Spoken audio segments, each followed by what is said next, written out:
Hi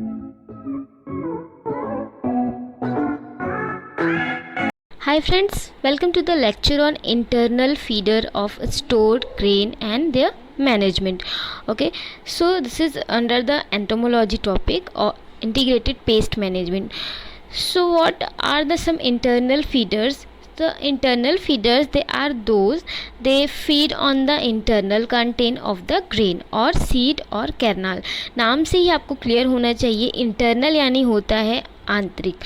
तो ऐसे जो भी फीडर्स होते हैं यानी जो सीड करना और जो कैरनाल होता है, ठीक है, या फिर जो ग्रेन होते हैं उनके अंदरूनी जो फूड पार्ट रहते हैं, ठीक है, मान लो राइस का इंटरनल पार्ट जो है वो, या फिर गेहूं का जो इंटरनल पार्ट है जो कि हमारे लिए एडिबल पोर्शन होता है, उसको क्या करते हैं, फीड करते हैं और बहुत नुकसान पहुंचाते हैं।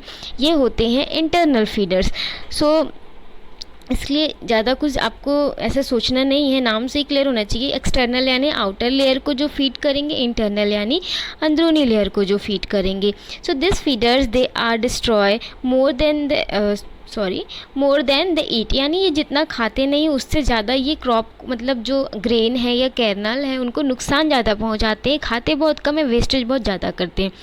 ऑल द इंटरनल फीडर्स दे ले एग ऑन सीड और कैरनल और ग्रेन, और ये जो है ये अंडे कहाँ देते हैं, ये सीड में ही क्या करते हैं, सीड के अंदर ही क्या करते हैं, एग दे देते हैं, जो कि और प्रॉब्लमेटिक सिचुएशन क्रिएट करता है। So on a hatching grub और larva they enter into the grain और सीड और kernel and the feed on internal content of the grain. क्योंकि इन्होंने सीड और कैरनाल पर अपना एग दिया है तो अब वो एग हैच भी वहीं पर होंगे सीड में, और जब ये जो आपके एग हैं वो हैच यानी होता है जब वो एग अपना टाइम कंप्लीट कर लेते हैं और जब वो ब्रेक डाउन होते हैं यानी टूटते हैं तो उनमें से लार्वी निकलता है, या फिर जो आपका लार्वा है या और जो भी अलग अलग नाम दिया जाता है हर इंसेक्ट के केसेस में, मैगट और ये सारी चीज़ें। तो ये जो लार्वा रहता है और कैटरपिलर जो रहता है ये क्या करता है, जो सीड का इंटरनल पार्ट है उनको देन फीडिंग स्टार्ट कर देता है। तो इससे क्या होता है, जो आपका एग जो है वहीं से स्टार्ट हो जाता है ये जो मतलब इंसेक्ट का अटैक है वो। सो दिस इज़ द मतलब मैकेनिज्म।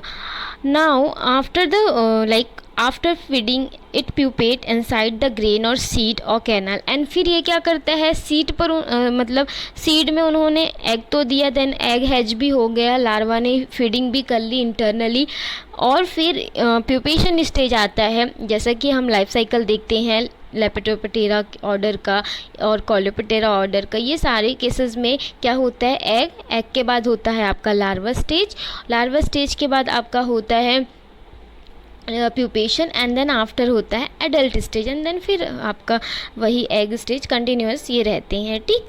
तो अब क्या है कि जब उन्होंने फीडिंग कर लिया देन वो रेस्टिंग पीरियड यानी उनका प्यूपेशन टाइम आ गया, देन वो सीड के अंदर ही प्यूपेशन बना लेते हैं, और फिर जो अडल्ट आएगा वो सीड के अंदर ही प्यूपेशन जब ब्रेक मतलब प्यूपेशन का टाइम कंप्लीट होगा देन फिर अडल्ट स्टेज आएगी तो वो फिर इन अंदरूनी पार्ट को फीड कर देगा, यानी बहुत ज़्यादा नुकसान यहाँ पर हो रहा है। सो देन फिर the adult comes out from the grain और सीड और kernel by making a hole on it. तो आप कभी अपने घर पे ऐसे सीड देखेंगे तो आप समझ जाइएगा ये इंटरनल फीडर का काम है। So it's some of the common internal feeders, वो जैसा कि सम कुछ इम्पॉर्टेंट जो फीडर्स हैं जो इम्पॉर्टेंट है वही यहाँ पर डिस्कस करने वाले हैं हम लोग, जैसे कि rice weevil, lesser grain borer, और इसके अलावा है cigarette beetle, drug store beetle, pulse beetle, tamarind beetle and angoumois grain moth या एंग्यूमस ग्रेन मॉथ एजिक्ट्रास, ठीक है। जो इम्पॉर्टेंट है वो देखिए यहाँ पर देखा जाएगा। आप देख सकते हैं किस तरह से होल बना के एडल्ट निकल रहा है, और हम ये सारी चीज़ें अपने घर में भी देखते हैं, बहुत ही सिंपल चीज़ें हैं, इसको आपको कहीं बाहर जाके ढूंढने की ज़रूरत नहीं है। So let us understand this pest in detail. So we will start with first rice weevil, हम राइस विविल से स्टार्ट करेंगे। आप यहाँ पर नोट डाउन करना क्योंकि एग्ज़ाम में बहुत ज़्यादा साइंटिफिक नेम पूछा जाता है, ठीक है, और इसमें बहुत कन्फ्यूज़न भी क्रिएट होता है। राइस विविल का है सीटोफिलस ओराइजी, ओराइजी राइस का साइंटिफिक नेम है, और यहाँ पर सीटोफिलस जो है यहाँ पर विविल का नाम है। ये आता है कोलेप्टेरा ऑर्डर में, एंड इसकी जो फैमिली है दैट इज़ द कुर्कुलिनिडी, ठीक है, and that so that is the Sitophilus oryzae, it belong to the family family Curculionidae of the order Coleoptera. It attack almost all the cereal, यानी इसका अगर host strength पूछेंगे तो मतलब सभी जो भी सीरियल क्रॉप रहते हैं जैसे राइस है, वीट है, बार्ले है, मेज है, ये सारे सीरियल्स में अटैक करता है। और इसका जो अडल्ट होता है वो कौन से कलर का होता है? Adult is a reddish brown in a colour with long snout. ठीक है, उनका मतलब जो आप देख सकते हैं निकला हुआ है एक सूंड जैसा स्ट्रक्चर, दैट इज़ द नाक के पास, दैट इज़ द स्नॉट। तो ये जो होता है रेडिश से ब्राउन कलर का होता है, यानी लाल और कुछ भूरा कलर होता है इनका, एंड उनका एक लंबा स्नॉट होता है। So due to the feeding irregular hole they can be seen on the grain, क्योंकि आपको पता है प्यूपेशन के बाद अडल्ट जो रहते हैं वो होल बनाकर बाहर निकलते हैं सीड से। तो वो क्या करते हैं, सबसे बड़ी पहचान यहाँ पर ये है, राइस विविल में इरेगुलर होल बनते हैं, रेगुलर होल्स नहीं बनते, ये आपको याद रखना है। तो इरेगुलर होल बनाते हैं ग्रेन में जो कि साफ साफ दिखाई देता है। और फिर ये जो इसके अलावा अगर हम देखेंगे तो अनदर जो है हमारे पास इंटरनल बोरर, वो है हमारा लेज़र ग्रेन बोरर। ओके, जो मैं आपको दिखाती हूँ, this is the laser grain borer. So it is the Rhizopertha dominica and it belong to the family Postrichidae of the order Coleoptera. Like same rice weevil, it also attack almost the cereal, and adult is reddish brown in a color and head is projected downward beneath the thorax. यानी उसका sir जो है thorax के नीचे है। ठीक है, तो ये एकदम सिंपल से थोड़ा पहचान आपको है क्लियर हो जाएगा इस सारी चीज़ों से। बाकी सिम्टम इसके राइस विविल जैसे हैं, बट इसका उसमें स्नॉट था लंबा सा, बट इसमें इसका हेड जो है वो बिनेथ द थोरेक्स है। तो ये आपको मतलब क्लियर होगा अगर आइडेंटिफाई करना है कभी आपको, तो ये सारी चीज़ें बहुत ही क्लियर हो जाएंगी। नाउ हम देख लेते हैं, then the tip of the abdomen is blunt, और एब्डोमेन का टिप जो है वो ब्लंट है। Due to the feeding on the cereal you can see the circular hole on the grain. अब आपको एक चीज़ क्लियर हो जाना चाहिए, राइस विविल ने इरेगुलर होल बनाया था, but in case of the lesser grain borer they make hole like circular hole on the grain, यानी उनका होल इरेगुलर नहीं रहता, सर्कुलर टाइप का रहता है। तो यहाँ पर आप देख रहे हैं डायग्राम में, तो आपको ये चीज़ तो क्लियर हो जाएगी। Okay, now the next one is the pulse beetle. Okay, now pulse beetle का साइंटिफिक नेम है कोलेसोब्रुचस चाइनीसिस भी बोल सकते हैं और साइनिसिस भी बोल सकते हैं। It belong to the family Chrysomelidae of the order Coleoptera. So mostly जो डैमेज करते हैं स्टोर ग्रेन में लेपिडोप्टेरा एंड कोलियोपटेरा ऑर्डर्स के होते हैं। It almost attack all the pulses, यानी जितने भी दलहनी फसलें हैं उनमें अटैक करते हैं ये, क्योंकि इनका नाम ही पल्स बीटल है।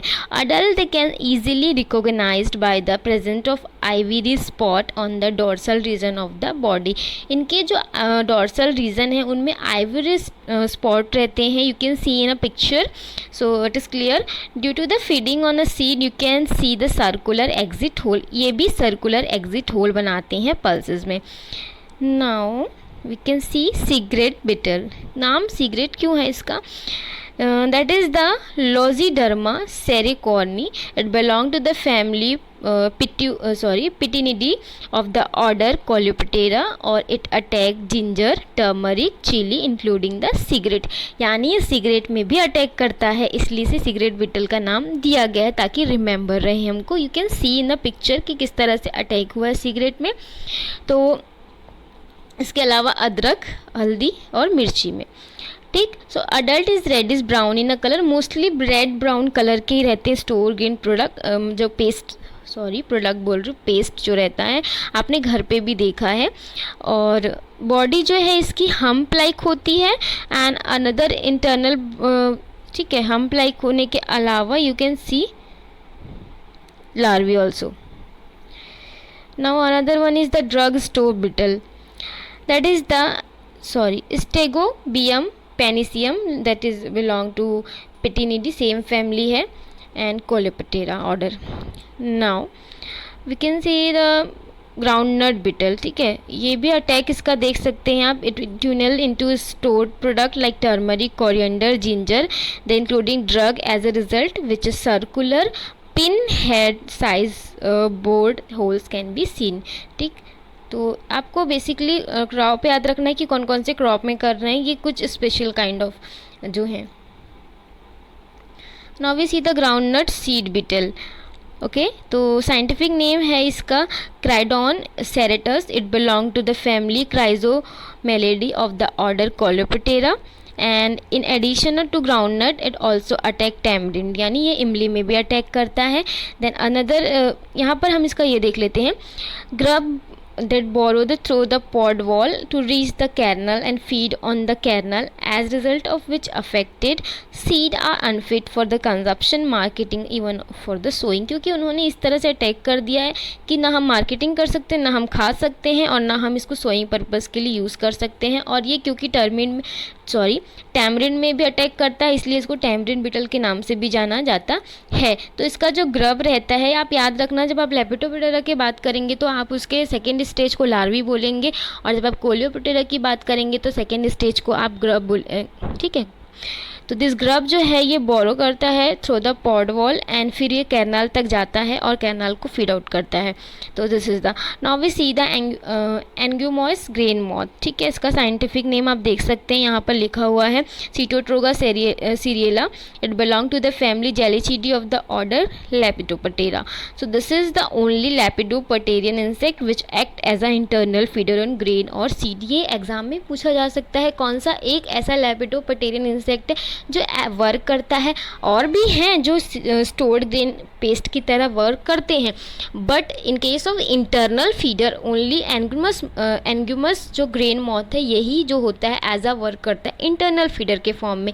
तो आपको ये याद रखना पड़ेगा पॉइंट, ठीक है, तो आप इसको नोट डाउन कर लीजिएगा। तो आप यहाँ पर मैंने इसका साइंटिफिक नेम आपको बता दिया। नाउ हम देख लेते हैं कुछ इंपॉर्टेंट जिसके कुछ पॉइंट्स होंगे। तो इसका यहाँ पर ये है कि जो लार्वा है वो फीड करता है internal content of the seed, जो कि सभी में है, एंड जैसे ही फीडिंग होती है वो अंदर ही सीड के प्रिपरेशन करता है, एंड देन फिर अडल्ट जो रहता है मेकिंग द होल और सर्कुलर होल लाइक 1 mm का बनाते हैं और आउट कर लेते हैं सीड से। So now we see the some management of the internal stored grain pest. ठीक है, एक साथ ही बता देती हूँ, बार बार बताती तो आपको भी बोरिंग होता। ठीक है, अभी हमने देख लिया सिम्टम कैसे हैं, अडल्ट कैसे दिखता है, लार्वा क्या अटैक कर रहा है बेसिकली, और now we see the internal stored का जो भी मैनेजमेंट है, क्योंकि एग्जाम में जनरली 10 नंबर का मैनेजमेंट पूछ देता है या फिर कौन कौन से अटैक करते हैं इस तरह से पूछ देता है, तो इसके लिए ठीक है। So then coming to the management of internal feeders of stored grain, as a preventive measures before storage of the grain of seed, they bring down the moisture content to less than 10%, and then maintain the hygiene in the storehouse by plugging the cracks, और इसके अलावा सर्वाइसेस और whole इन अ godown, ऐसा कुछ भी हो तो उनको हमको पैक करना है। ठीक है, then remove all the debris and clean the store house before storage. Storage से पहले हमको जहाँ भी हमको स्टोर करना है उस रूम को बहुत अच्छे से क्लीन कर लेना है। वहाँ किसी भी तरह के अगर कोई मतलब कोई भी मटेरियल है उसको हमको डेब्रिस को रिमूव करना है। So then this infect empty जो आपके गोडाउंस है और container by the spraying malathion at the rate 10 ml पर लीटर, और इसके अलावा they maintain good storage condition by providing the dunnage and leave gangways all around, and if like seed are meant for the seed purpose, और seed को अगर हमको क्या करना है अगले साल सोइंग के लिए यूज़ करना है, so coat the seed with the edible oil और लाइक कैस्टर ऑयल और नीम ऑयल, जैसे कि हम यूज़ कर सकते हैं 5 ml पर जो kg ऑफ सीड है उसके अकॉर्डिंग, और mix the seed with the dried Neem leaves, क्योंकि ये एज अ एंटीबायोटिक वर्क करेगा। नाउ इसके अलावा हम एकोरस कैलेमस पाउडर 10 ग्राम पर kg सीड के अकॉर्डिंग और मेलाथियन 5% डस्ट यूज़ कर सकते हैं 250 ग्राम पर क्विंटल ऑफ सीड के अकॉर्डिंग। इसके अलावा अगेंस्ट हम देख लेते हैं इसके अलावा क्या है कि पल्स बीटल के लिए cover the seed with 7 centimetre layer of the sand और सॉडस्ट और dung as on the top if seed are stored in a bulk. ठीक है, हमको पल्स के केसेस में पल्स बीटल को कंट्रोल करने के लिए हम क्या कर सकते हैं, 7 सेंटीमीटर की सैंड की लेयर या फिर 100 डस्ट की लेयर या फिर डंग एस की लेयर जो है वो उससे 100 मतलब जो हमारा क्रॉप है उसको कवर कर सकते हैं अगर हमको लंबे समय के लिए स्टोरेज करना है और बहुत ज़्यादा मात्रा में स्टोरेज कर। सो स्टोर द सीड और grain in the insect proof bin और बैग्स, यानी जो इंसेक्ट को अंदर ना आने दे इस तरह के बैग यूज़ करने हैं। आप यहाँ पर डायग्राम में देख सकते हैं। और जो कॉमन और बहुत पॉपुलर जो बीन है वो है पूसा बीन, मार्केट में अवेलेबल है। Then insect proof bags they are available like HDPE bags on grain pro bags and zero fly bags. Okay, this is the first one is the HDPE bags with the lamination inside and grain pro bags and zero fly bag. Okay, so then as a curative measure go for the regular inspection of the godown। अगर आपको curative measure करना है तो आप regularly check करते रहिए godowns को। if infested dry it under the sun regularly और if infestation is severe so then go for the fumigation of godown with either methyl bromide और एल्यूमिनियम फॉस्फेट टैबलेट। तो आपको एक चीज़ यहाँ पर पता चली कि फ्यूमिगेशन के लिए कौन से टैबलेट्स का यूज़ करना है, that is the aluminium phosphate और मेथाइल ब्रोमाइड। और go for the alteration carbon dioxide और oxygen level in the storage और को डाउन, यानी CO2 और O2 का लेवल मेंटेन करना है, अप डाउन करना है। ठीक, अगर बहुत ज़्यादा के मतलब इन्फेक्शन हो गया है, सेवेर केसेस है इन्फेस्टेशन के, तब हमको ये क्यूरेटिव मेजर्स यूज़ करने हैं। टाइमली हमको इंस्पेक्शन करना है और हमको हल्का सा दिखा कि अटैक हो रहा है तो हमको सन यानी सूर्य की रोशनी में सुखाना है बीजों को, जो कॉमनली घर पे मम्मियाँ भी करती हैं। ठीक है, तो ये कॉमन सा है क्यूरेटिव मेज़र। सो आज के वीडियो में हम इतना डिस्कस करेंगे। नेक्स्ट वीडियो में फिर इसके आगे जो एक्सटर्नल फीडर है उनको देख लेंगे, क्योंकि ये एग्ज़ाम में मे बी 10 नंबर के ये क्वेश्चन आ सकते हैं। ठीक है, एक क्वेश्चन पूछ देगा कि मैनेजमेंट बता दो, या फिर पूछ देगा कि मैनेजमेंट भी और कौन कौन से insect as a internal feeder है क्रॉप में। तो इसमें सारी चीज़ें आ गई आपकी, और जो ऑब्जेक्टिव क्वेश्चन भी है वो भी मैंने बता दिया आपको। और ये PDF भी मैं अपने टेलीग्राम चैनल पर शेयर कर दूँगी, वहाँ से आप डाउनलोड कर लीजिएगा। और अच्छा लगा हो तो लाइक कर दीजिएगा, चैनल को सब्सक्राइब कर लीजिएगा, जिससे कि जैसे जैसे वीडियो आएंगे तो मिलते जाएंगे। क्योंकि ऑप्शनल का मैं जो है क्वेश्चन हैंड रिटन सॉल्व करके देने वाली हूँ, और UPPSC का जो भी आपका DHO का सिलेबस है वो सिलेबस वाइज मैं ट्राई करूँगी कि कंटिन्यूस वीडियो मैं देती रहूँ। So thank you for watching today's video. कोई भी प्रॉब्लम होगी तो कमेंट सेक्शन में कमेंट कर दीजिएगा, वीडियो को लाइक कर दीजिएगा, क्योंकि लाइक नहीं करते आप लोग। ठीक है, इतनी मेहनत कर रही हूँ मैं, तो आप प्लीज़ एक लाइक कर दीजिएगा। So thank you friend.